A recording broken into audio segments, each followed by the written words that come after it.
1, 2, 3, 4, 5, 6, 7, 8, 9, 10, 11, 12. Hello, everybody.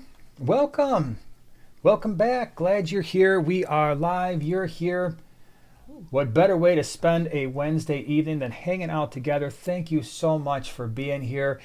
This, as we're going to talk about later on, is going to be probably the last live stream for a couple of weeks, just because we're going to be traveling back and forth to the Aquachella event, which we're going to talk more about here also in a few seconds. But don't you worry, we've got some things planned for Wednesdays that I hope will be interesting and fun for you. So I hope that's the case. But thank you so much for being here. You're the coolest people on the face of the earth, whether you're watching it live or later on in the replay. Glad you're here. Or lurking. Yeah, well, I said watching it live or... Yeah, I always want to call out specifically. The lurkers who don't comment, because that's usually me on any other channel. So. Okay. All right. Well, Belle, thank you for specifying that. Hopefully the audio's coming through. We did some work to the audio because a couple of you were like, hey, man, it's kind of hard to hear, especially on the replay. So we're trying to fix things up and make it the best possible experience for you. So yep, that's the dealio there. And so we've got some things to actually talk about tonight before we get into the Q&A. And I was lurking before the live stream, and I actually saw some good questions about quarantine and Lake Tanganyika fish. So can you write that down? Because by the time I get to it, the chat is going to be moving far too low for me to get back to those things. But just a reminder, quarantine and Lake Tanganyika fishing is 60. So I did see those comments and definitely want to address those at some point in case they don't get asked again. But yeah, there's a lot going on. I have a story for you about the 125. For those of you who watched the video of our events for the swap on Monday, you know that we had some issues there, and we're going to get into that because, oh my gosh, it was a thing. It was definitely a thing. Joe said, non-lurker here. Good for you. Good for you. And even if you're prone to lurking, feel free just to leave a little comment in the chat and be like, what's up? I've broken my lurkerness. You can do that here. And that's also the way you ask questions. When you break your shyness and be like, I'm going to type in this question. People here are really nice. And it is incredibly rare that we've ever had somebody come in here and make a bad comment in a chat. So, and even if they do, we've got wonderful moderators. We've got Dave is here. Bye. I saw Wendy. I saw James. James and Lynn. Lynn is here. So we've got a lot of cool people here who just don't take that kind of stuff lightly. So that's the kind of community we're trying to build. You're part of it because you're awesome. Glad you're here. So a couple things, just as we always do, talk about videos, talk about what's coming up. So videos this week I mentioned on Monday. If you haven't seen it, it's kind of a different style. It's more vloggy. A lot of you asked, hey, what do you do to get ready for swaps? And so Monday we decided to release that video, and we showed you basically from really the work starts the day before. If the swap is on a Sunday, as they are around here, my work really starts on Saturday. So we take you through that process. That was Monday. Today I like your video. What did you do on the small scape? I'm talking about river rocks. River and rocks. And how totally awesome they are. I had like a bazillion reasons why, too. Absolutely you did. So that was on the small scape. That's Joanna's channel where she focuses more on small, nano, a lot of aquascaping stuff, things that we don't do as much on this channel because that's just not my jam. I don't do that very well. And so when there is aquascaping things going on, it's usually her doing that either on Primetime Aquatics or the small scape. Don't cut yourself short in aquascaping. I'm going to cut myself very short because unless it's a pile of rocks in the center of a tank, I struggle a little bit. So that's what's happened so far. Tomorrow we will have the members video. We'll have Friday. I've got two more fish room tours, two more parts of the fish room tour to finish off the overall fish room thing. If you haven't seen those, we've got the first 4. I broke it up into multiple parts. So every once in a while I do this because I want to spend a little bit more time on the tanks because it's been a while. It's been a year and a half since I've shown off the tanks in our fish room.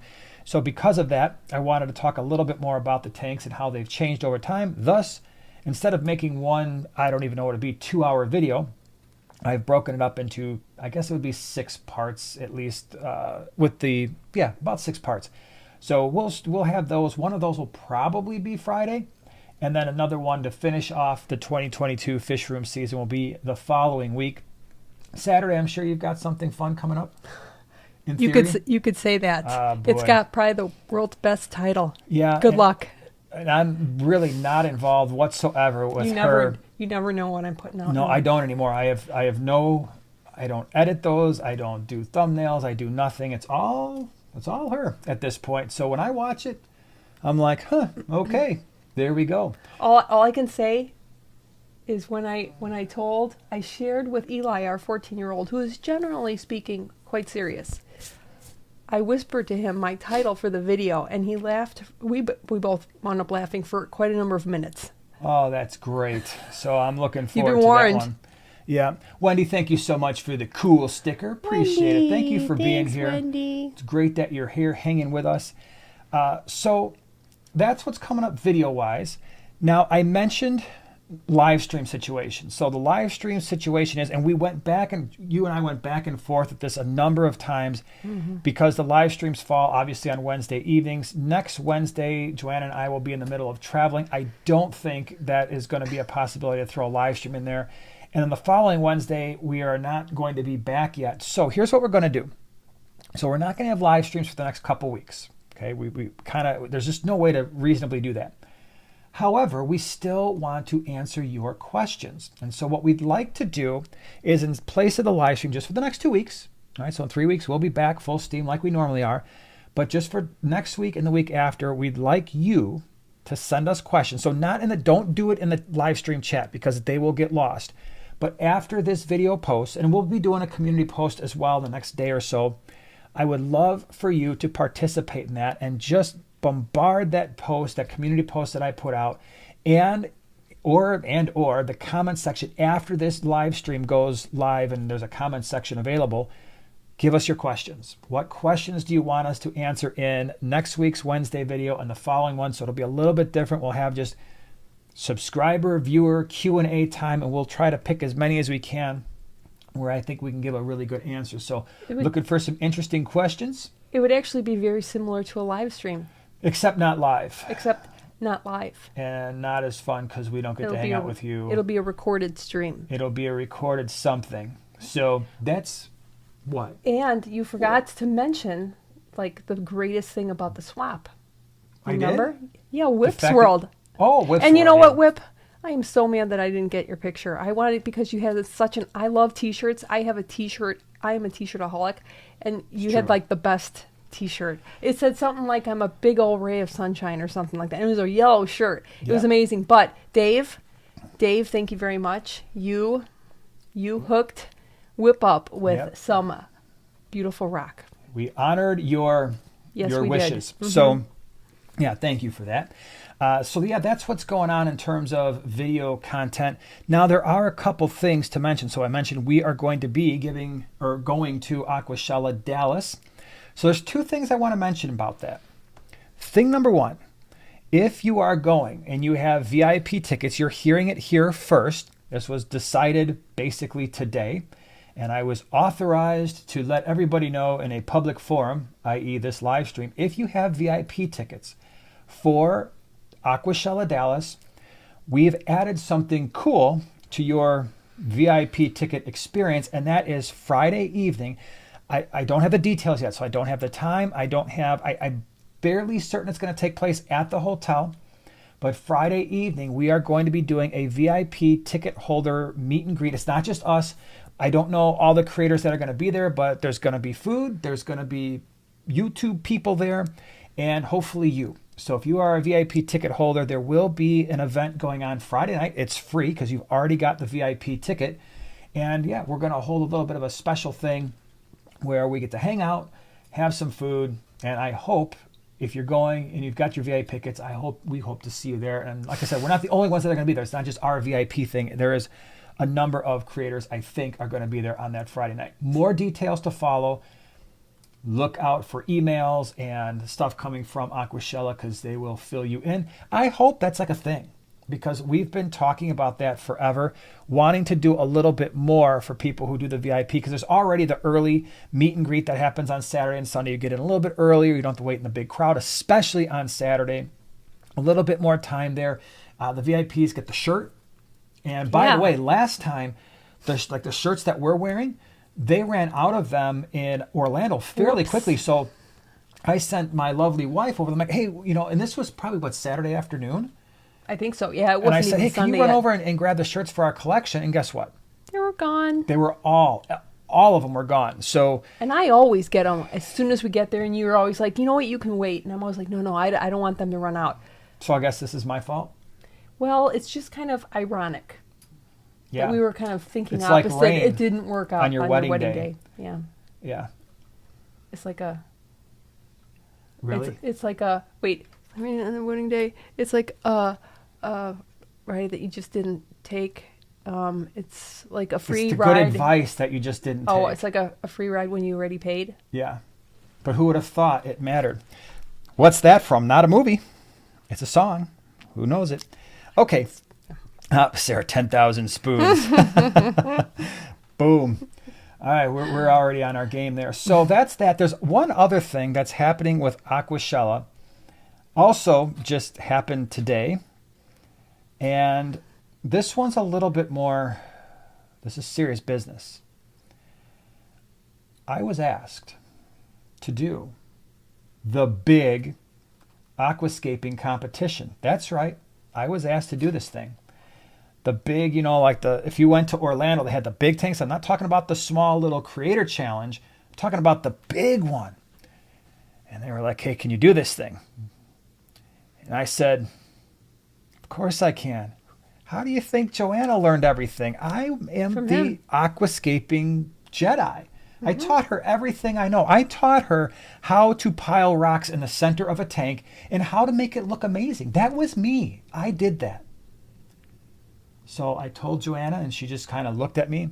I'm like, don't worry. I'll let you be lead aquascaper. So. No, I'm going to be No. aquascaper. Because you can pile some rocks. And you know what? Some of my favorite scapes down the basement. You had a part in playing which rocks were going in there. So I inspired you. It's either going to go really well or really not well. What you don't know is that a lot of the aquascapers on YouTube, they got their original inspirations from me. Really? Yeah, it's true. Like the big ones that you see that have all the followers and they're making all these really great aquascapes. Really? Yeah, if you ask them, So they say, like George Farmer, MD Fish Tanks? They all accredit their creativity to me. Really? It's amazing. It's absolutely not true. So just to be clear there, I don't know how to aquascape. So when I was asked, hey, what do you think about this idea? I'm like, I will be the person who moves the rocks and moves the wood around for Joanna because this is not my thing. So yes, but we are going to be Team Primetime Aquatics who's going to get to do this thing. And I have no idea. You ever had those dreams? You ever had a dream where you're doing something and you have no idea, like you're in a position, like sometimes I'll have a dream where I'm working at a place and I have no idea what is required of me. It's like a nightmare where I'm completely unprepared. I have not a clue. This just happened to me only in real life. So if something happens where you go on the disabled list or something or injured reserve, I'm in big trouble. So we need to make sure that you are there because this would be a really embarrassing situation. It would be fine. Yeah. Sarah said Tanner started with a big pile of rocks. And Tanner, so did you show Tanner like? I showed him some things. I did. I mean, did you? Yeah, I kind of took him under my wing, mentored him and it's good to know. Amano. That's yeah. Just so you know, it's Alanis Morissette. Yeah, that's what I said. Well, I said Sheryl Crow. No, 10,000 Spoons. What's 10,000 Spoons? Isn't that the name of the album? Oh, is it? Yeah, or maybe it's the name of the song. 'Cause I actually don't know. Because it sounded right, but then I was like, for some reason I don't. I hope I didn't say Sheryl Crow. It was Alanis Morissette. You didn't say Sheryl Crow. All right, because in my mind as I'm saying the words, I was thinking that, and then. All right, just want to make sure we got that there. Victoria Lee, I'm so excited to hear this. Yes. Victoria, I know I inspire all your creations too. Wait, did you? Yeah, I was going to check. Yeah, really? At one time I was just like, why don't you try these things? Victoria? And that's also completely not true. She's got like this whole aquascaping oasis going on that I had absolutely nothing to do with, other than once in a while I'll be like, here, you need some fish? And I'm just like, wow, how does that even happen? So anyway, that's the Aquachella situation, the Aquachella story. So hopefully we'll see you there. Hopefully you get to see. The album was Jagged Little Pill. That's right. So it's all coming back to me now. I do think we need to talk about the story about the 125. Oh, yeah. The 125 was an interesting thing. So Silver Creek says, I miss artists like her. Before I tell the story, I just need to finish my thought. And this is going to be my little rant / music history thing. And maybe I'm way off base, and I might be. Okay, so please don't get offended when I say this. But I tell my kids, as far as music goes, I really think there hasn't been any authentically new style of music since grunge, since the 90s. 50s. I think all of the stuff that's come out since the 90s are basically just minor variations of what's happened. If you think about it, you know, the rock, heavy metal, punk rock, techno, rap, grunge, which was a derivation of punk and heavy metal mixed together, even underground techno, all that stuff came out by the 90s. And since the 90s, I haven't heard a single thing. I'm not saying there haven't been some really great artists that have you know, built on everything, but everything, every genre was already there and fully formed. And now it's just been rehashes of rehashes of rehashes, kind of like Hollywood, right? They haven't really come out with a whole lot new in many, many years. And it's very rare. Like when you see a new movie, like, whoa, this is like an authentic original thought. It's very, very unusual. Of those. Yep. Okay. Just so you know, I think that everybody bases their, like, the best based on, like, high school years. Generally speaking, high school years forms your opinion. So anything after that, that was like, 90s for the most part were post high school for me, by the way. So that's true. But I'm just saying, I mean, I can go back and look at the progression of music, and I just think it stopped in the 90s. Yeah. Do you want to answer some fish questions? I do want to answer some Eddie Vedder. Yeah. So, okay. First, I want to get to the 125 story, because the 125 story is interesting. So if you watch the video, you know that part of that video, we went downstairs. I didn't know this was happening because we woke up at like 4 something in the morning. And it's basically when we do a swap, we wake up really early in the morning and just run immediately downstairs. No breakfast, no nothing. It's like I get Eli up, Joanna pops out of bed, and it's actually, we're all kind of groggy. And then we go downstairs and it's like, okay, well, now we're bagging. And so I was filming that, and then I walk into the low boy, the multi-low boy side, which we call the sink side because there's a sink on that side of the fish room. And I look up at the 125 and it's half filled with water. The hang-on back filter is obviously not running and it's unplugged. There's green tape that shows a water line, and the sponge filters have been disassembled. Air stones are running in there. Now you have to understand, when a swap happens, I try to get to bed early because I know I've got to get up around 4 o'clock in the morning. Well, Eli was up and he was feeding fish. And Eli's a night owl. So one thing you got to understand about our 14-year-old is when there were sleepovers, when there were kids, like my older son Luke would have sleepovers, and they would try to stay up all night. And inevitably what would happen is there'd be kids passed out all over the living room, and Eli at 5 o'clock in the morning would be wide awake. And would be like, Eli, please tell me you went to bed last night. Nope, I stayed up all night. They couldn't make it. That's him. But then he would be perfectly fine sleeping until 3 o'clock in the afternoon. I'm fairly certain if we never woke him up, he would sleep probably until 2 o'clock in the afternoon, regardless of when he went to bed. Perhaps. So knowing all this as a backstory, he was up a little bit later, and apparently the tank was leaking, and he didn't want to wake me up, which, okay, I mean, he handled it. So he didn't want to wake me up, so he said, Dad, what I did is I drained the tank down until it stopped leaking. I put the tape there to know the water line that was going to be acceptable for the tank not to leak anymore. And I threw the air stones in there just to make sure they had oxygen. And I left the sponge filters floating so that the microbes would be in there, but I had to turn the hang-on back filter off because the water was well beyond the intake. And I'm like, wow. For a 14-year-old kid, that was really fast thinking. There wasn't a drop of water on the floor. He cleaned up everything because he said it was leaking and the water was going all over the place. So fast forward to the video, I just look at it. He tells me that, so I just show it off and say, oh my gosh. And what he said was when he was doing the water change, the synspilum in that tank. So if you watch part 3 of our our video, and it's actually the thumbnail in our live stream, it was that tank. It is a bucket list fish. You have to understand something. I love these fish. I have wanted the Viejas and Spilum forever. And when my buddy Jason from the GCCA bred them and gave me some, I was so excited because I wanted that tank. The colors are amazing. Again, watch part 3. It's the second tank that I show. Love these fish. I mentioned in that video the one problem with them is they love to hide. And they're very skittish. And so if you make any sudden movements around the tank, even if like the light we have on there now won't work with the timer, so you got to turn that light on, they go freaking out, flying around the tank, bouncing off everything. So you got to be really careful. So what he said was that when he was going to work on the tank and do the water change, the fish went flying and they hit the glass. Now that can happen. I mean, I don't know if you've ever seen videos of this, but fish, strong cichlids, can swim at a speed if they've got enough size to crack glass on some tanks you wouldn't be able to think could happen. So when he told me that, I'm like, oh no. So now I'm worried about, okay, 3 things. My tank is cracked. It's a 125. It's Sunday. We have to get to the swap. We've got a bunch of pre-orders. There is no way to deviate from that plan. I've got my bucket list fish are in there with basically a few air stones, but the sponge filters are soaking next to the air stones because they weren't tall enough. They were too tall and they would have stuck out the water, so that wasn't going to work.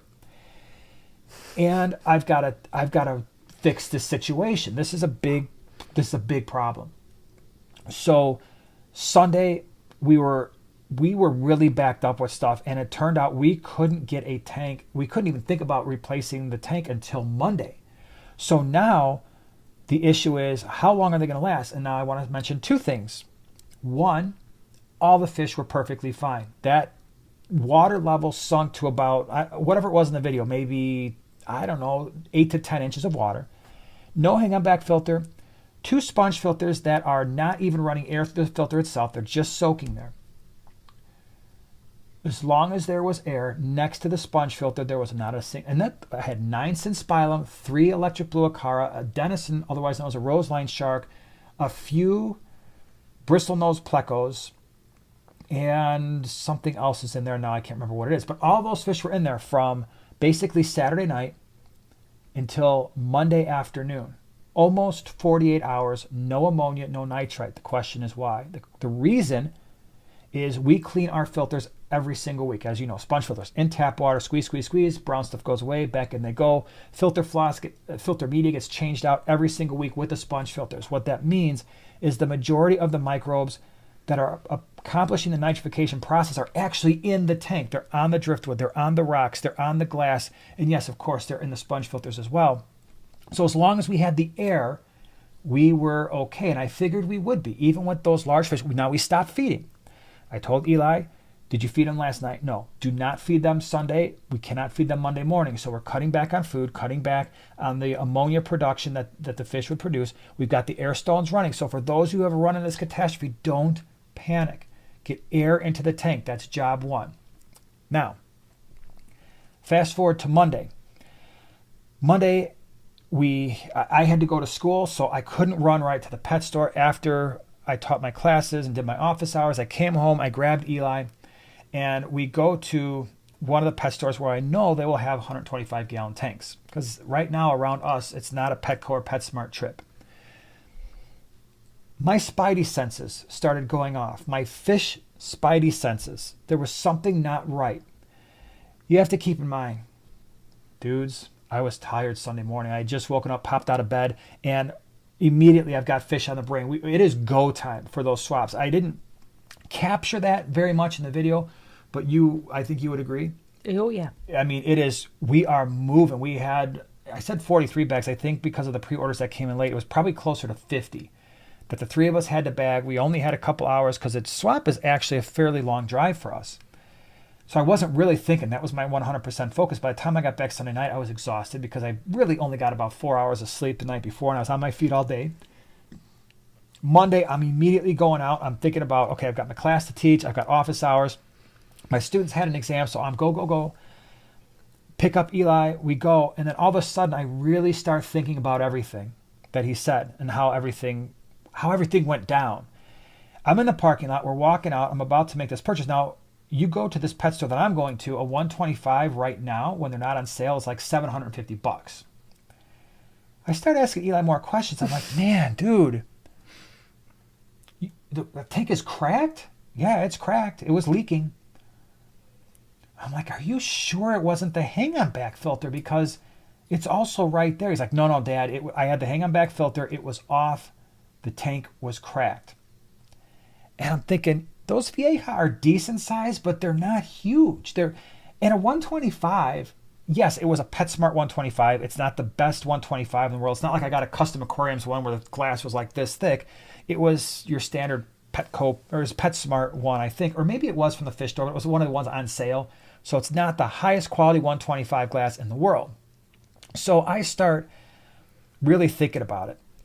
And I'm like, man, are you sure it wasn't the hang on back? Just maybe because you had just changed the floss. If you don't put that stuff in right away, the right way, sometimes it will move a little bit too fast, drip some water. He's like, but Dad, it's cracked. And I turn the hang on back filter off. I'm like, well, yeah, but the compartment could still potentially leak if it's cracked on the bottom. So I called Joanna. She's working. She's working from home, but she's working. How, on a scale of 1 to 10, happy were you with my phone call? Like 1 to 10, happy? Yes. Like 0? Yeah, so she expressed that. She expressed her 0 out of 10 happiness with this phone call. Because I thought you were just at PetSmart 5 minutes away. Yeah, she didn't realize I was at a pet store that was an out. So I'm trying to tell him, like, please, you need to go. So here's what I asked Joanna to do. I'm like, can you go down there, feel the back of the tank, and see if you feel any irregularities? Because now the more I'm thinking about it, I'm like, maybe if it's dripped in the back and the background, the paint that we used started to crack, it would look like a crack, but it wouldn't be a crack. So I'm asking her, can you please just feel inside the tank? Yeah, that sounds... In her 0 to 10 mood that she's in, she's like, I can't reach back there. I'm like, huh? I was literally on a She thought I meant reach to the back of the tank. I'm like, yeah. No, just reach to the inside back of the tank, inside glass. That was much easier. Much easier. I was working. She's like, I don't feel anything in the middle of a little bit of a rage, right? You had a little bit of righteous rage because I was interrupting you in the middle of your day, and you're supposed to be doing things that are not involved with this. So she's in the middle of a rage. If you could imagine Joanna angry, don't. Because there's two things that Joanna does when she gets angry. One, she gets a mean face like that. I'm kidding. But the other thing she does is she'll slam doors. Now, I wasn't there for door slamming, but... I haven't done that in a long time. I used to do that. I haven't given you the opportunity. Teenager. Yeah, as an adult too. My mom always loved that. Yeah, and I love it too. She's a door slammer, but then she gets over it. I'm just gonna one day make a door frame in the middle of a room and be like, "Can you just slam this door so that the other doors that we actually need still function after you do a door slam?" You know what? They should make doors that you can slam instead of a punching bag, like a rage room. If we ever built a rage room in this house, oh my gosh, the only thing I would need is a door slamming mechanism in the middle of that rage room, and she would be happy. But instead of the full body bag thing that you have in the garage, can you also have one of the little guys that they use? Yeah. Really we can get one of those, and then you can slam doors, and it'll be great. Yeah. Back to the story. So she's over there.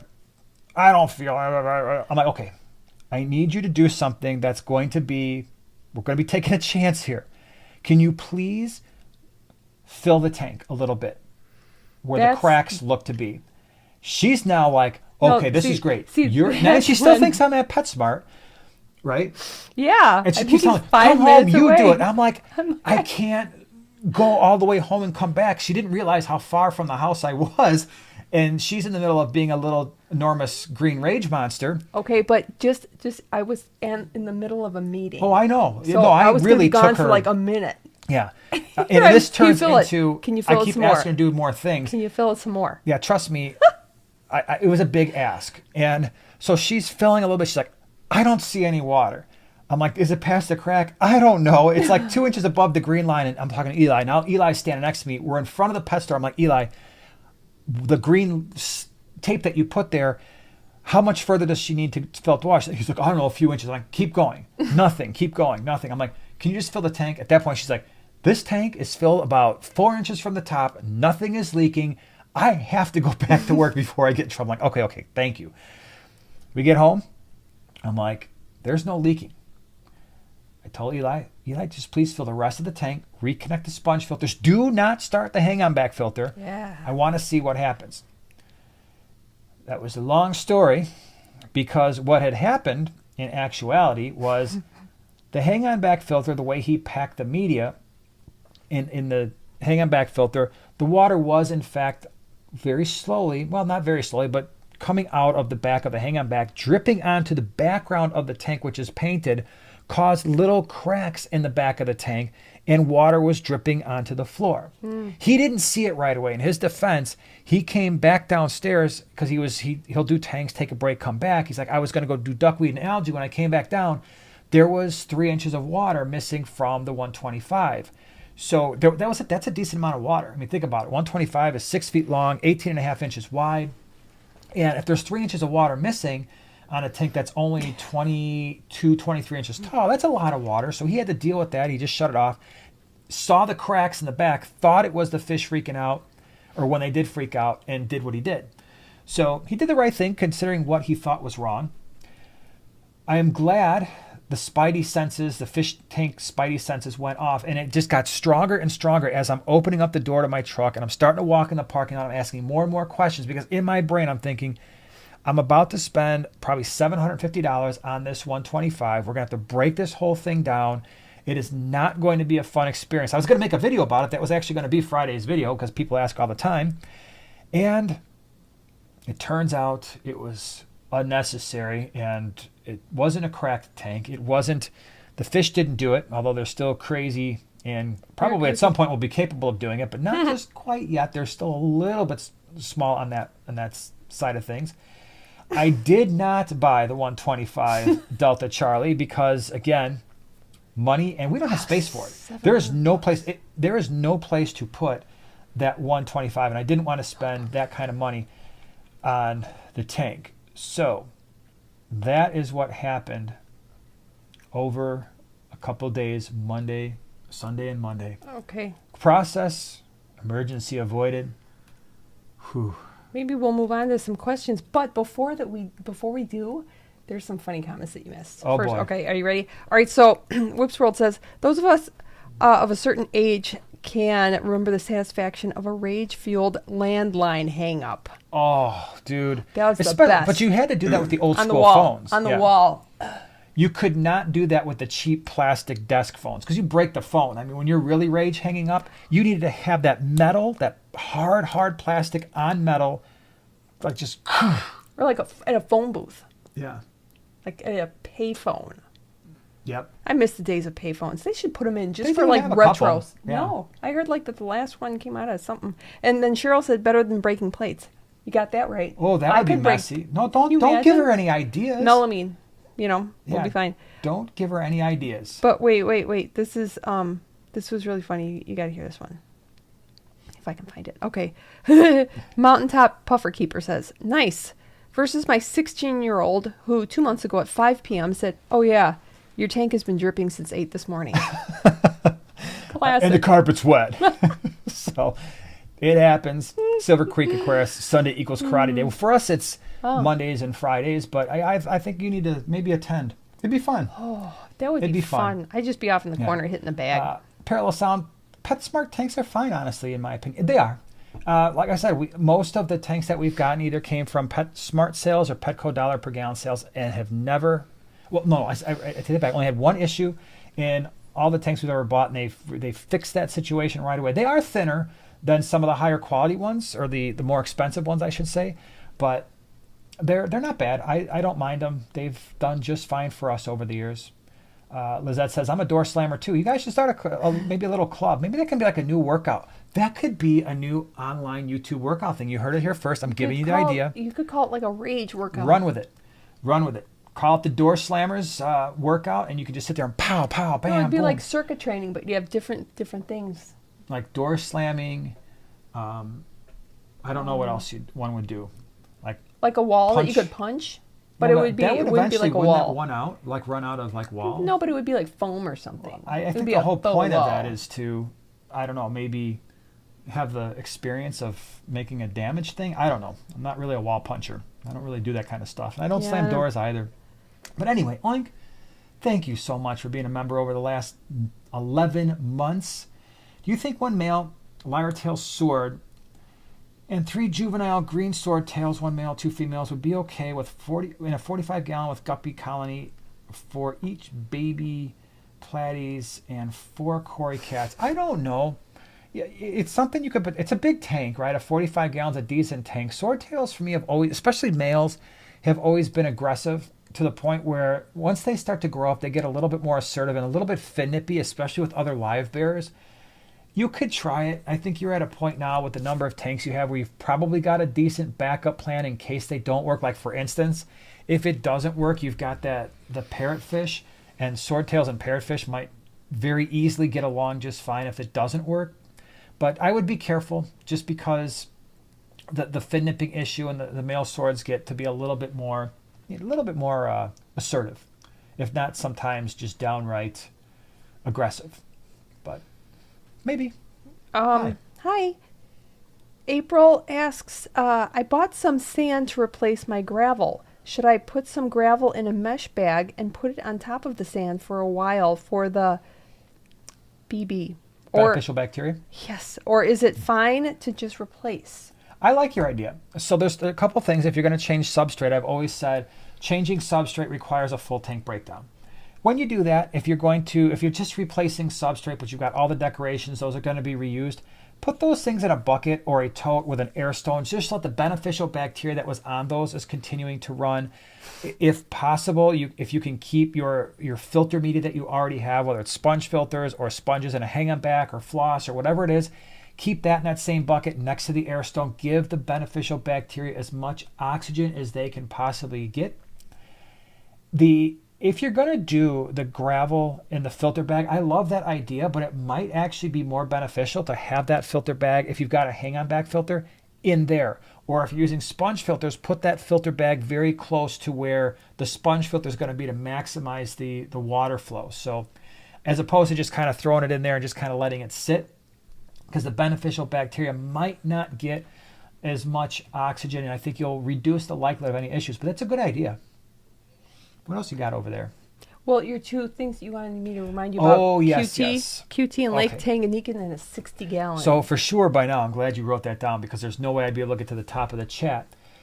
The first question that I saw was about, or the first one I remember is the quarantine, how long?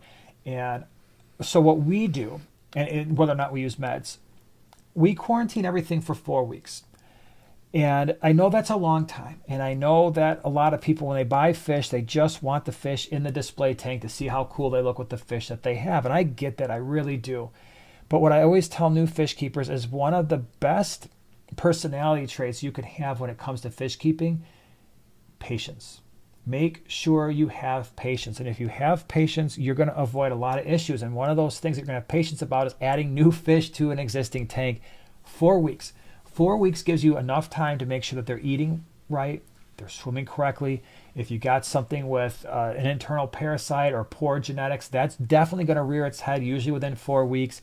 You might lose some fish in that quarantine tank, and it's possible you have an ick outbreak or something, but I would much rather have that happen in a 10-gallon, or we use 10-gallon tanks primarily, once in a while 20 gallons if we've got a decent number of fish that we need to QT. I'd rather have it in that kind of a tank with minimal substrate or minimal decorations, treating that smaller volume of water without plants, without the invertebrates, without getting my existing fish sick, because a lot of times I've had this happen early in my fish keeping career where you'd add the new fish, you lose all of them, but then they brought in ick and you wind up losing half the fish you already have, and usually some great ones. So 4 weeks. That's why when we bring fish to swaps, I think for the most part, people have had really decently good luck with them, because I know, so if somebody tells me something went wrong with their fish, I know in my heart, well, they were with us for 4 weeks. They were eating, they were healthy, they had color, they were doing well in Chicago water. Is it possible that something could go wrong after 4 weeks? Absolutely. And so we definitely stand behind our fish, but at the same time, I think it's very much minimized the likelihood that somebody who's gotten fish from us wind up having a problem, because they know we've basically taken the hit. We do lose fish. When we bring in, let's say, 100 of some type of tetra, we're going to lose some. It's just going to happen, because when you bring in volume, There are going to be sick fish. There are going to be the fish that just don't make it. But I'd rather have that happen here, deal with it, medicate if necessary, knowing that I have access to a lot of different meds, right? And deal with that, then send those fish out after a few days or the typical 1 week quarantine or even 2 weeks, and then know that there could be issues later on. The second part of that question was, do you add the meds with the quarantine process? Generally speaking, I do not. However, if I'm bringing in fish, or if I have fish that I know have been outdoors in an outdoor pond recently, or they're wild caught, that increases the likelihood, that basically increases my sensitivity as to when I will add meds. I don't do it from the start. I do watch those fish like a hawk. I'm down there 2 or 3 times a day. I'm looking for trends. Is anything not looking good? So you might have a fish that all of a sudden starts swimming funny and they lose their color, and then the next day another one happens. Like, okay, wait, this is starting to become a trend. Now the meds. Do I do it right from the start if I've got 100 fish and they look good? I don't. I know people do. I understand that thought process. I'm not saying that's a bad thought process. It's just I am also highly sensitive to antibiotic and antiprotozoal drug resistance. It's happening. And I don't want that to be a continued problem. Not only that, sometimes you don't exactly know what's wrong with the fish and you start guessing, and meds always stress out fish. Always. When you're adding meds to their aquatic environment, it is going to cause physiological stress. It might be necessary to do that, but at the same time, I would prefer to have a better understanding of what is actually going on with the fish if there's a problem, and trying to make an educated decision as to how to properly treat them rather than just start throwing meds in the tank. What was the second question? Lake Tanganyika in a 60-gallon? That was a good one. I like that one. Do we keep Lake Tanganyika fish? Yes, we keep a ton of them. If you watch the fish room tour, you will see that quite a number of our tanks have cichlids from Lake Tanganyika, which is a major lake in Africa. So those fish are your shell dwellers. We've got Cyprichromis, we've got the rock dwellers. You've got a lot of options for a 60-gallon, especially if you're talking about that. Well, either the standard 4-foot 60 that is only 12.5 inches tall or wide, or you've got the 60-gallon breeder. Both of those are great. There's a ton of different shell dwellers you could consider. You could also look at the rock dwellers. Mainly the genus Julitochromis, like the Transcriptus. I just did a species profile on Ornatus.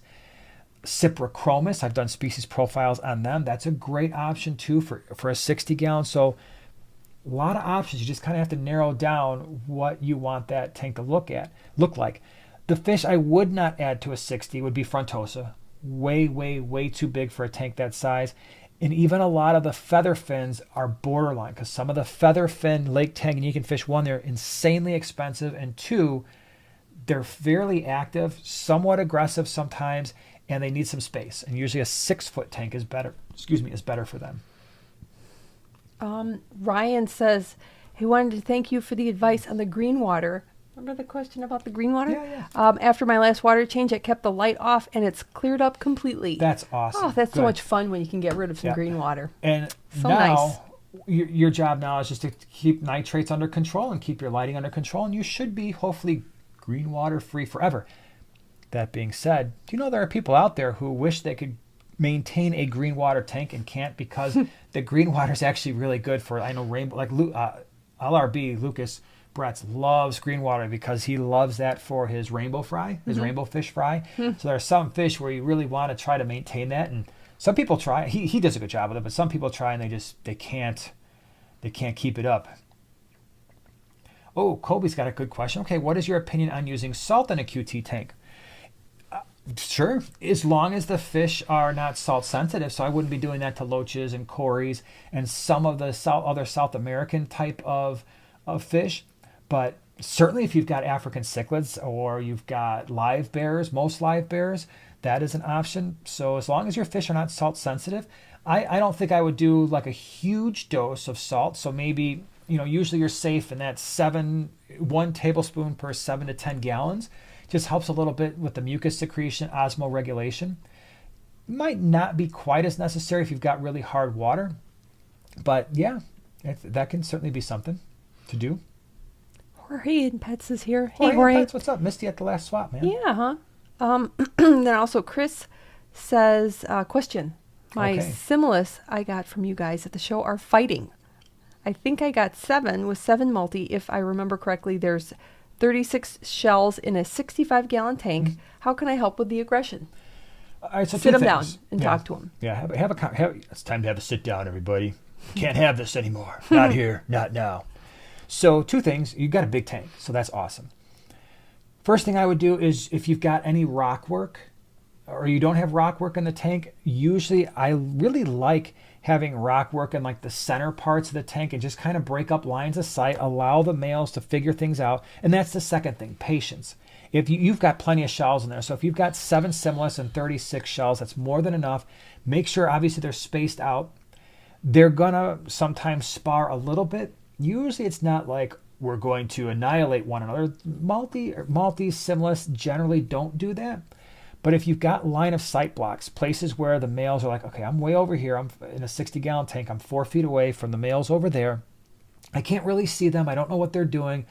They've got tiny little noggins. And so often they will kind of forget that there's other fish on the other side of the tank if they can't see them. So a big thing with the shell dwellers is try to break up line of sight, add some rock piles. We use flagstone a lot. It's really good in Chicago water. It doesn't change the water parameters greatly, and it's extremely cheap. If you've got Texas Holy Rock or something like that, that works fine, or even River Rock. I mean, we've done that a number of times too. But so try those 2 things, and hopefully that'll work. I got another one. Okay. It's from Whip's World. Long-time listener, first-time chatter. Hey, Professor. If you had a 15-inch Oscar with fungus from upper lip to forehead, what would you do? Okay, so fungus from upper lip to forehead, I'm just generally speaking, I always start with water parameters, and so I'll just double check temperature. The fungi like to grow sometimes at cooler temperatures, so if for some reason the tank had been cooled off a little bit, or maybe realize, oh my gosh, the heater's supposed to be working, and now the temperatures have gotten into the low 70s, and that could sometimes encourage fungal growth. So that's one thing. And then I'm checking ammonia, nitrite, nitrate. And so I'm wanting to make sure that my ammonia and nitrite are 0. My nitrates are maybe 20, 25 parts per million at the most or less. And that goes for every day in between water changes. I'm maintaining that. Then that tells me, okay, my water parameters are okay. The water temperature is fine, which is part of water parameters. The diet is okay, so I'm feeding a varied diet. Maybe you've got some bloodworms going on, maybe some frozen brine shrimp. You've got different types of pellets, maybe some kelp wafers every once in a while. So Oscars eat all of that stuff. So that's going okay. There's nothing in there stressing out the Oscar that's constantly picking on it, where the immune system is under attack because the fish is constantly stressed. If all of those things check out, then it's probably time for treatment, in which case, and I've said this before, especially with the fungal infections, you've got the trifecta of Maricin products. So, and I've used these for fungal and bacterial infections, and the outcome has been very good. So you've got the liquid Maricin Oxy, love that stuff, and then you've got the Maricin 1 and 2. And those things, certainly the Maricin 1 and 2 in combo, take care of a lot of the fungal infections. So you could try that. So that's how I would approach it. If after that it's not, well, we can talk after that maybe next week if it's still not working. But that's what I would do. But good luck, man. I hope it works out okay. Killer Kitty 08 is here. What's up, Killer Kitty 08? And hold on. Thank you very much for the clapping kitty. Appreciate it. Thank you. Thanks. All right, question is, I think there was a question here. Oh, sorry I was so late, but I just scored my first hatchet fish. They are tiny. Shoot. Oh, wow. And 2 small electric blue acara. Lost track of time. But well, welcome and congratulations. I don't know if you're keeping those together, but that would be a cool combination. I mean, you've got the silver hatchet fish in particular are one that remind me, of when I was a kid. We always just seemed to have them. They were really popular back in the late 70s, early 80s. They're not quite as popular now. I don't see them quite as often. But man, we always had those things. It just seemed like, and if the colony started to die down, I'm like, okay, I'd like to have, Dad, can I get 4 hatchet fish? And we just keep adding them. They did pretty well. So you got those, and then you got the marble hatchet fish. those are really cool too. So that's awesome. Electric Blue Car are awesome. Lee W says, Aquachella needs to move Dallas to or add New Orleans. Imagine the VIP night food spread here in NOLA. I don't know where that is. I've never been there before. Me neither. But yeah, I think no, they don't have to move it. They could just add them. So I'd be pretty happy if we just did like, I don't know, like 6 or 8 Aquachellas every year. New York. Yeah. California, or like Do like a San Diego, or up in like the upper northwest, for sure. You could do Phoenix. Yeah. Oh. Yeah. And then Arizona, Scottsdale. Ooh, ooh. Scottsdale, represent. Yeah, and then you got to do one in the upper northeast. But let's do something different. So New York's great. I used to like the fact that the aquatic experience kind of moved in that area for a little while. Yeah, that was fun. But fun. maybe we do like Maine, or like something like New Hampshire, or New York's cool too. I take Maine. Yeah, so we could do something. I mean, or maybe we just kind of switch it up in the northeast every once in a while. Like we did Maine, and then we did New Hampshire, and then we did Connecticut, and then we had to do the New Jersey thing. I think that's where Reefapalooza is. They're at the old. Well, they were probably there first, but the aquatic experience moved in there for the couple years. Philly, somebody said Philly, yeah. So it just gives us an excuse. Now we're talking. What about Canada? Let's go to the UK after that. Hey, And then Aquachella Scotland. International. I'll Wait a minute, go. if we're going to be wishing for things, can we do like New Zealand and Australia too? Yeah. And yeah, I think that would be pretty cool. So let's, yeah. All right, it's settled. We're World going to go tour. everywhere. Yeah. World tours. That's what we're doing. Rhode Island, sure. That'd be Yep. funny to have 50 Aquachellas in 1 year. Colby says, is a 5.5 gallon too small for a quarantine tank? Depends on the fish that you're quarantining, but probably not, because most of the common community fish, as long as they're not super cramped, you put them in there and they're like, I'm having a hard time turning around. That's fine. We've got 5.5s that we use for quarantine as well. Montreal would be cool. Lee, yeah, I get it. I agree. Take it easy. Says North Carolina. Would love that. We've got friends in North Carolina that we'd like to see, huh? Some friends in North Carolina just moved there. I've heard there's cool people that live there. Yeah, I've heard there's some cool people that live in North Carolina. The cool factor just whoop went up. For sure. All right, let's see here. Matthew Dustuff says there should be a maximum of 5 per year. There should be a minimum, at least for Aquachella. Can you imagine doing more than that? Oh my gosh! Like, yeah, we need to wished see my all this home. stuff is starting to happen. We're getting a little busy every my 6 goodness. weeks, but it would be fun. All right, what kind of questions? Let's see here. Dennis says one of my angelfish is swimming erratic, as if its tail has gotten heavy, so that he is always facing up. What could this be? Could be swim bladder. That would be my first thought. So just keep an eye on it. I don't know how large it is. If it's a really small angelfish, that tends to be more common. If it's larger, check your diet. I would probably lay off things like bloodworms for a little while.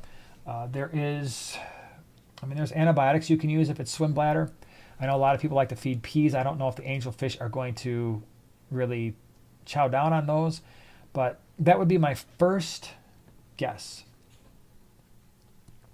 What you got? All right, I've got this here. Okay, but you got to speak Drew, up now. I'm going to try. Sometimes she likes to talk quietly. I'm an She's introvert. A girl. No, I'm an introvert, so that's just it's not really natural for me to speak out loud. It all goes in my head. Yeah. Sorry. My sister will always frequently ask me, "Did you say that out loud?" Like if I say, "Oh, I told him." Did you say it out loud? I was like, wait, good Flood question. City Fish Keeper. RV is a good movie. Did we quote RV? It is a good movie. We love that movie. "Oh, that's a great movie." But that's what they said. Here's another quote though. Okay. All right, you ready? Yeah. I'm ready. This is from Drew. Oh boy. I think I know it. Okay. White sandy beaches, cleverly simulated natural environment, wide open enclosures. I'm telling you, this could be the San Diego Zoo. Oh, that's Madagascar. That's what heck yeah it is. Dude, come on, man. Madagascar. Now, who Marty, said Marty, that? Marty, Marty, Marty, Marty, Melvin, Marty? Marty, Melvin. Or did Melvin say it? This is the cool side of the island. Not. Yeah. You're on the Jersey side. Yeah. We're a little rusty on the quotes. It's been a while. It's been a while. Mike says, are you guys heading... Oh, that's... Oof, I wish. Are you guys heading to Louisville this weekend for the fish convention, the Triple Crown? No. Unfortunately, No. we had other things going on this weekend, and then the big So problem mad. was we have to get to Aquachella a little bit early. So it would have been one of those things where we couldn't afford to, and the Triple Crown is going to be great. And I really wish we could be there. I really do. But it was going to be far too much of a time commitment to come back for a couple days and then turn around and go out to Dallas. So that was the issue. We had to basically pick one. And so we had to, we wanted to stick with Aquachella. We have a lot of fun there hanging out with everybody. I'm hoping at some point that the timing of those two events are a little bit more spaced out rather than basically having a back-to-back, because that's a little rough. I think it would benefit, if the Triple Crown ever does that again, it would benefit tremendously everybody if they could, they could figure out a way to space that out by at least a month, if they can. And I know and I still think they should do it every year. That should absolutely be a thing. There's a lot of excitement for that event. So if I were them, if there's a good turnout, just do it every year. But make sure that you're very aware of all the other fish events that are going on and put it in a place where the maximum number of people can enjoy such an awesome event. Do you want to know something? Can I tell you something before you read whatever you're going to read? Sure. I want you to know that Sean has been a member for 20 months. Thank you, Sean. That's a long time. Sean? Appreciate you being here. Wow. He says, hey, Jason and Joanna, I have a 125 Glad from PetSmart with 13-inch Oscar and two 12-inch Jaguars and two large plecos and a Synodontis catfish. Worry about them breaking glass. Oscar, I don't know. Oscars are not, they don't usually get too crazy, although they do have a thick skull sometimes. And if they broke the glass, they'd probably be like, what did I just do? Where's the water going? They'd probably just swim around on the floor for them. Like, hey, man, this is interesting. I don't know if I overly worry about them breaking the glass. I mean, are fish capable of doing it? Yeah, but for the plecos, I wouldn't worry about it at all. Synodontis, I wouldn't worry about too much.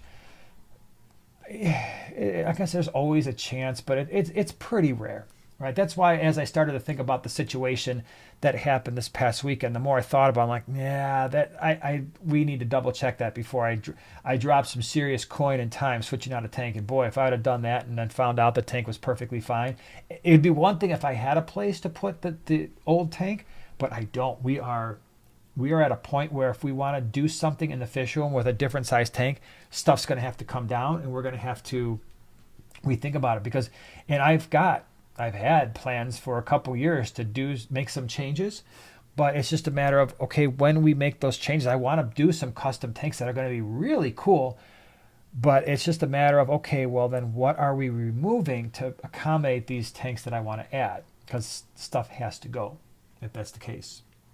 Yeah. What you got now? All right, here's a movie quote from Ryan. If anything is going to happen, it's going to happen out there, boss. I don't know. It's not ringing it. No. I'm even trying to think what the situation would be. Can I tell you another story? Yeah. Delta Charlie's been a member for 16 months. Wow. Thank you very much. Best way to clean outside surface of glass? Are you obligated to say Fritz? LOL. The Fritz stuff is fine.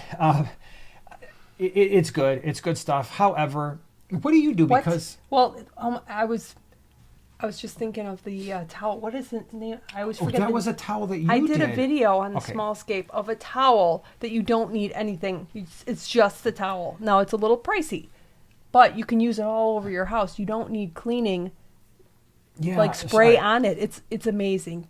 So the moral of the story is go back and look at the Smallscape YouTube channel. Can you break off? All right. I'm going to look it up. She's going to look it up. Because I don't even remember the name of the towel. It was some magic. Dr. Joe. Yeah, it was some magic towel one of the guys in our GCCA club's like, hey, you have to check this out. He had been using it for a while, and it worked. I was using it for these tanks back here. I would just wipe it down like, oh my gosh, this is working. So yeah, there is a magic towel, because the problem, like when we use Windex, it leaves streaks everywhere. And if you use too much, it just gets worse and worse and worse. Norwex. Yeah, so check out that video, because even if you just use a very light amount of cleaner, but then use that towel, it takes away all the streaks, because I hate that.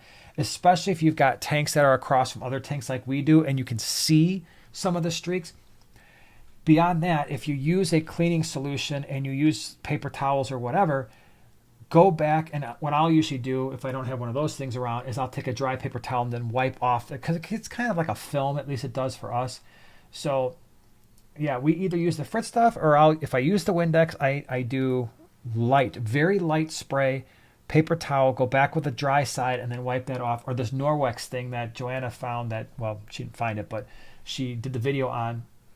That's a good one too. So check out those options, because you might have some good luck there. And if anybody else is like, hey, here's a perfect streak-free solution, feel free to pipe on in and share your thoughts and experience, because you guys can do that too. Whips World, thank you so much for the super chat.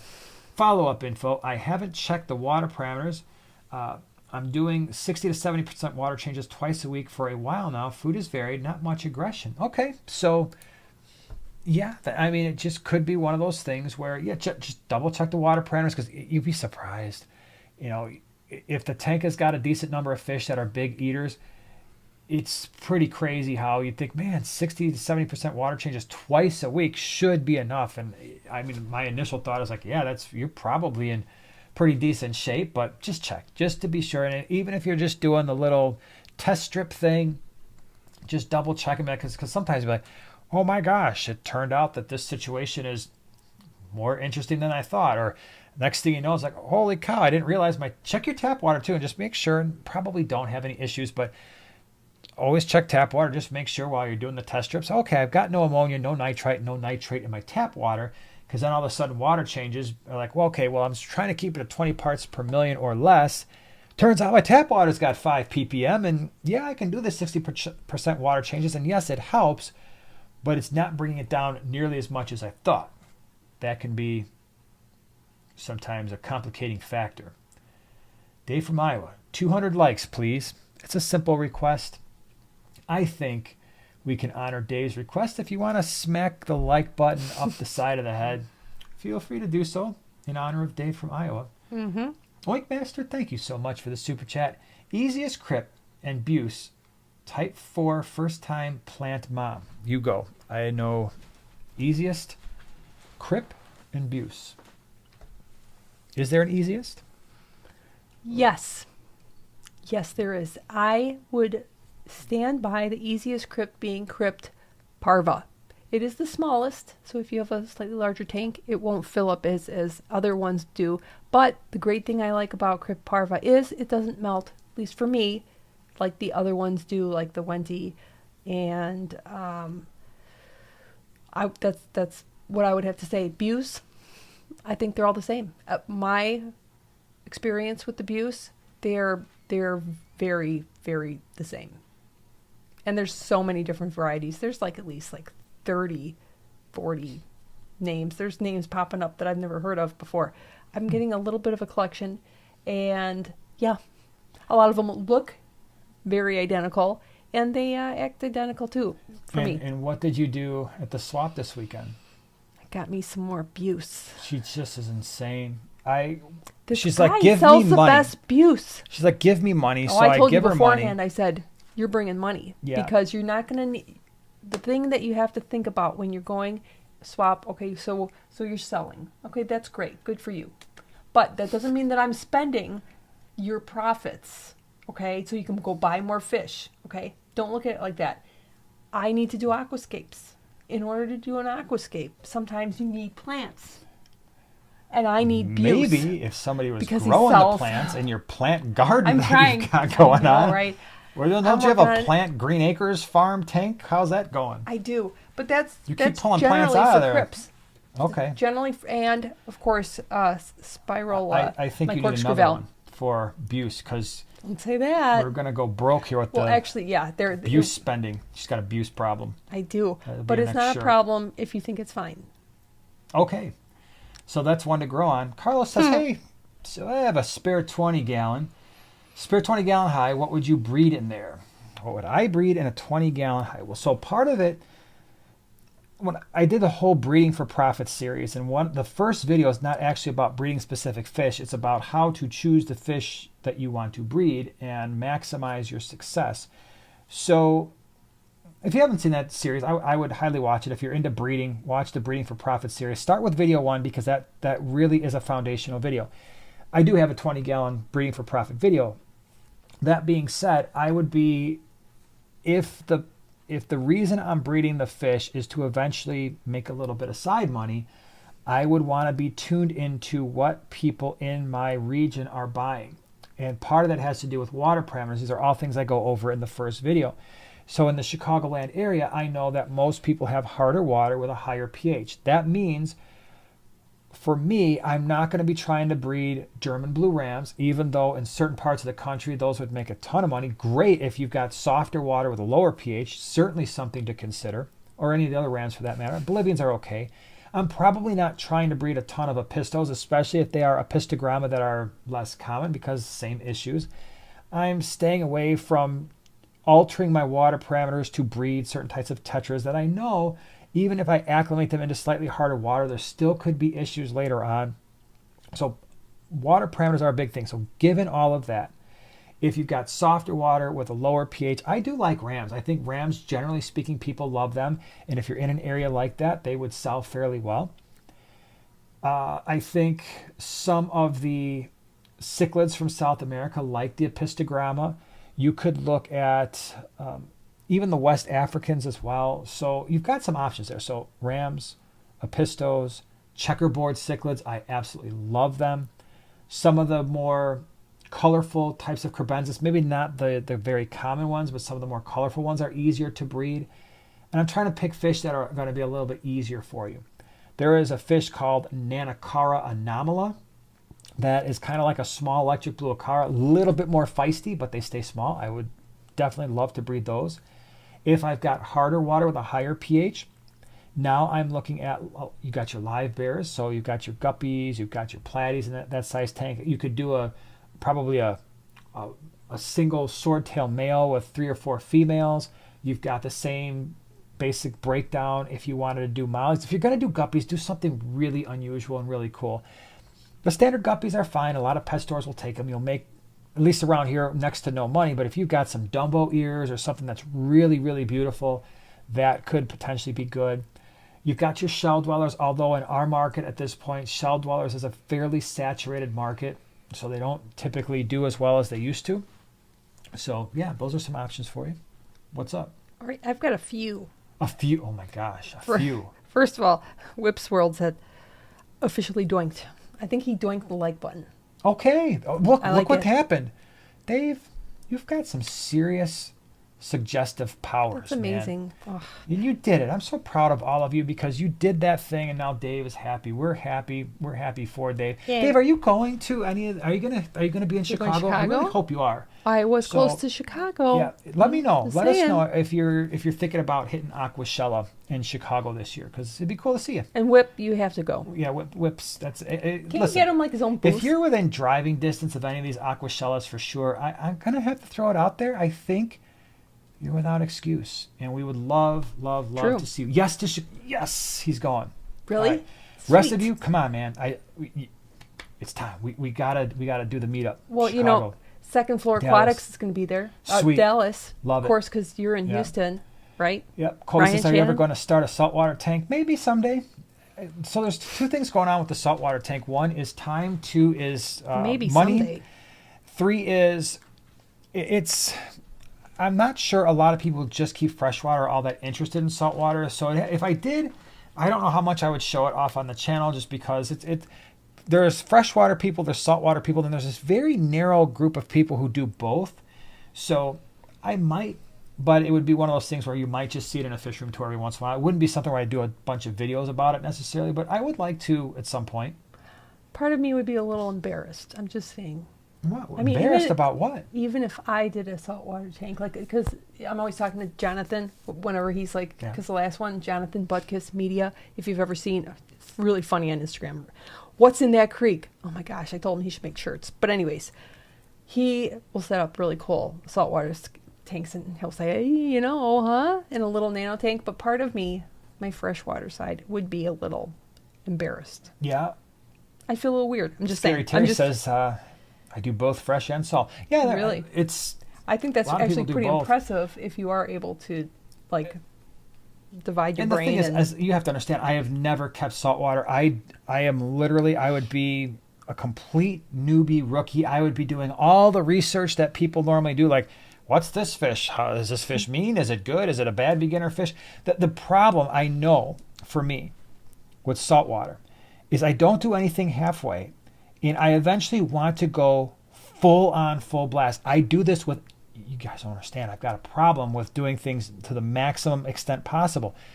I get into fish keeping ever since I was a kid, but my end goal is not to keep a tank. We've got 80 tanks in our house, and we're hanging out with you and doing all this crazy stuff.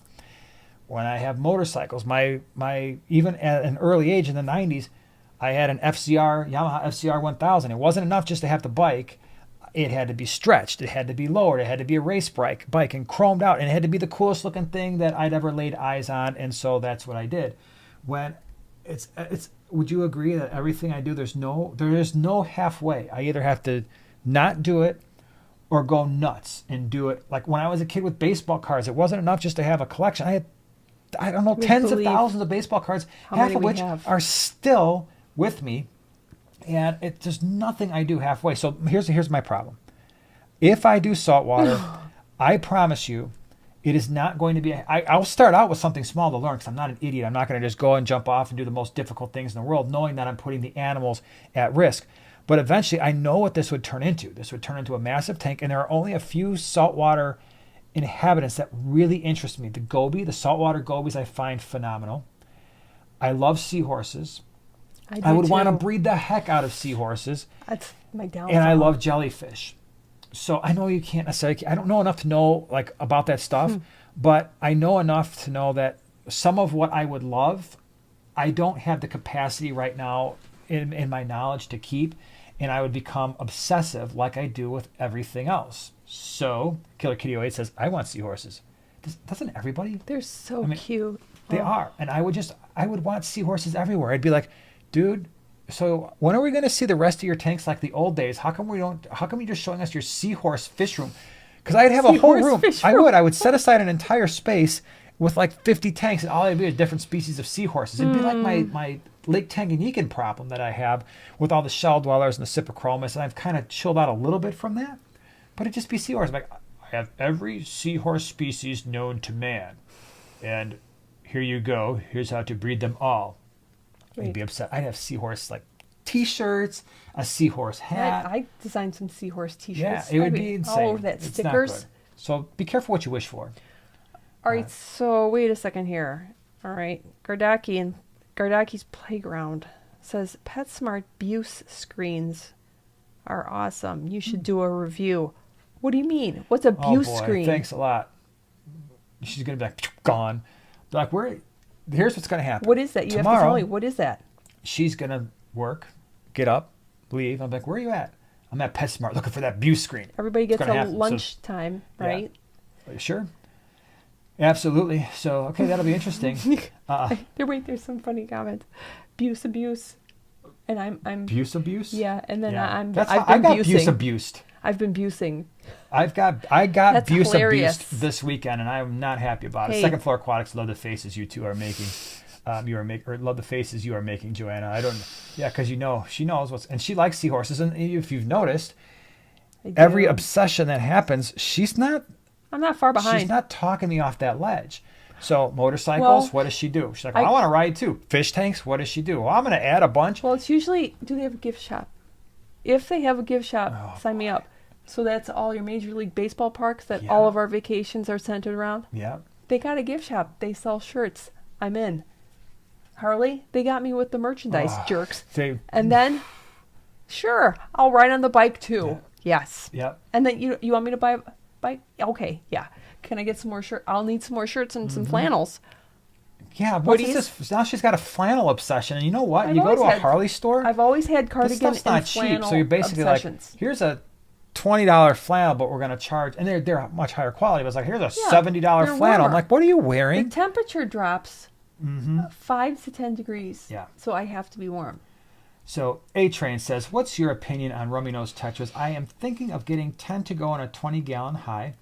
Are they a sensitive fish, or are they beginner friendly? So I don't think of them as really well, they are sensitive fish. I'm a little bit leery of, or weary and leery of the rummy nose. Larry, Daryl, and Daryl. Yeah, Larry, Daryl, and Daryl. For a couple of reasons.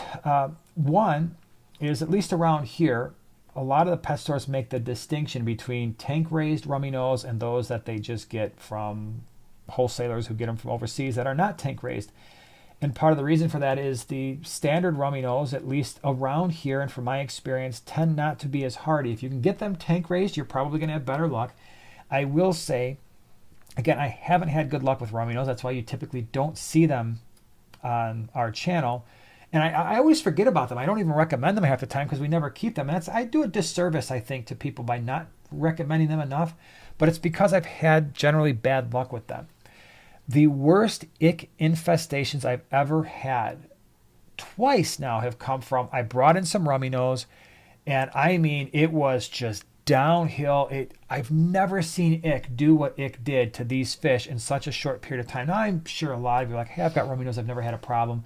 That's cool. It's just, for us, I know it's been a nightmare. So I'm hesitant to bring them back in again, knowing the problems we've had. So, and I don't say that to discourage you, just be careful. If you can find the tank raised ones, that the tank size is perfectly fine. Maybe just make sure that you can get some that have been doing okay. Do you sell fish online? So no, we don't. The only places that we sell fish are at the swap. So we do Greenwater swap. We've got the GCCA swap in the Chicagoland area. We are seriously considering doing some other swaps, both downstate and slightly over the border, as we go into the fall. You will see our fish online on our website, Primetime Aquatics, about 5 or 6 days before those swaps, but they are available only for pickup. So we don't sell fish online, and we don't ship fish because we have been able to basically, we're at capacity at this point in terms of the number of tanks that we set aside for quarantine versus the number of tanks that we really have set aside for personal enjoyment. And we've got all we can handle just doing the swap thing. So we don't want to complicate life trying to ship fish. And we have no experience doing it, so there'd be a learning curve that I just don't want to deal with right now.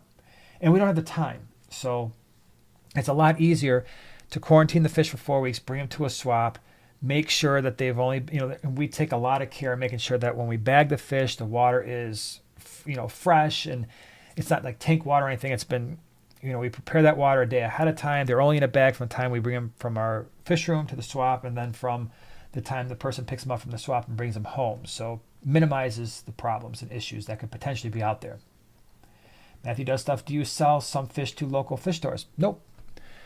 Because the swaps just, they really are what we do. And selling fish isn't really, it's part of what we do, but it's not the central purpose of Primetime Aquatics. Primetime Aquatics is always, the central purpose has always been this: education, community, and that's what we want to do.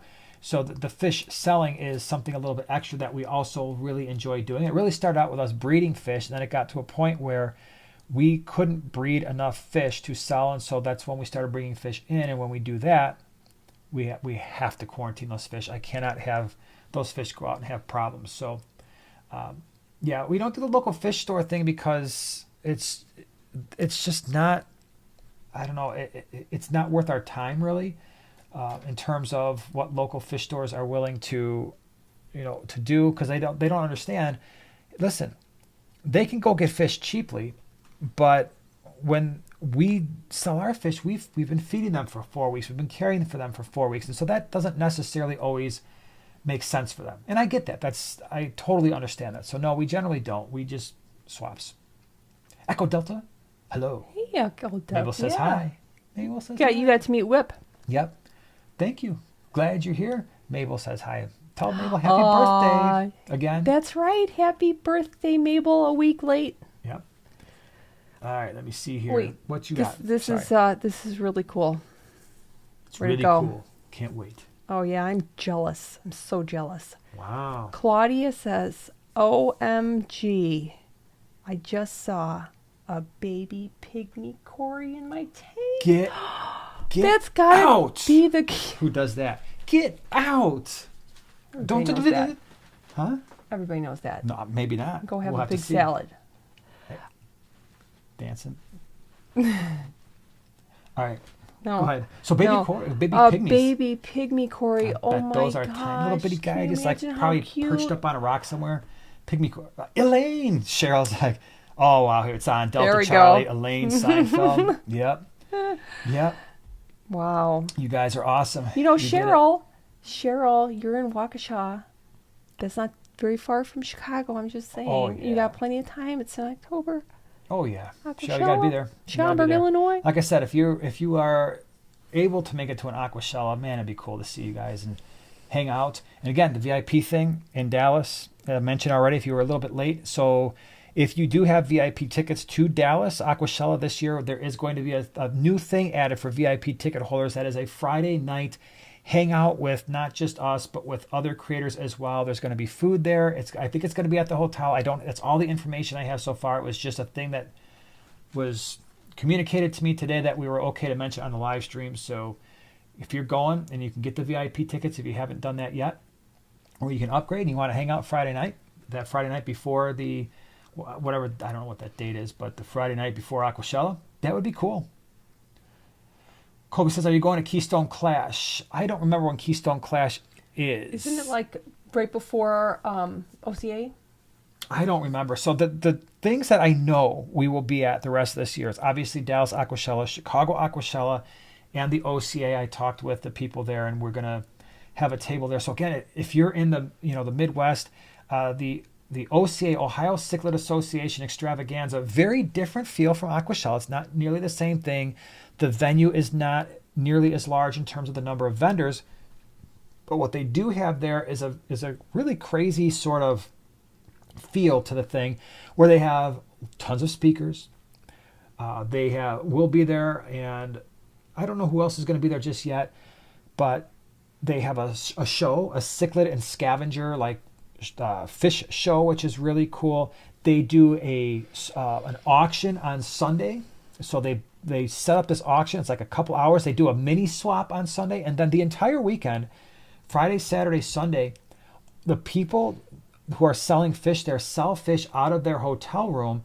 So you just walk down the hallways of the hotel, and they have a list on their door. Usually their doors are open. They bring like fish tank stands and central air pumps. I mean, it's almost like walking into 100 mini fish stores, and you will find everything. Crazy. There. Cichlids, live Craziest bears. thing. We went into a room last time, and this dude was selling, I wish I had his contact information. I had a conversation for like 45 minutes about wild bettas, learned more than I've ever learned about bettas in my life.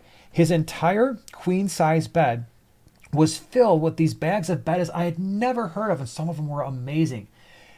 From all over the place. I mean, he had I don't know how many different betta species, but those are the types of things you find at the Ohio Cichlid Association Extravaganza. People just selling fish out of their room, and of course, if you got a room there, it's crazy. It's awesome. It's a really fun weekend. So those are the two I know we are, for the most part, committed to. The other ones, like the Keystone Clash, I'd like to go, but I don't know if we're going to be able to fit into the schedule. Yep. Let's see here. Hold on. Listen, we were talking in the comments about the tidal bypass. I just want to say I appreciate you. I hear your video in my head every time I do maintain your filter. Water changes? Water changes. My eyes. I read that as What did you think it was? Quiet. Fernfish. Okay, I thought it was a fernfish. I read it as weak. I thought it said WCAL.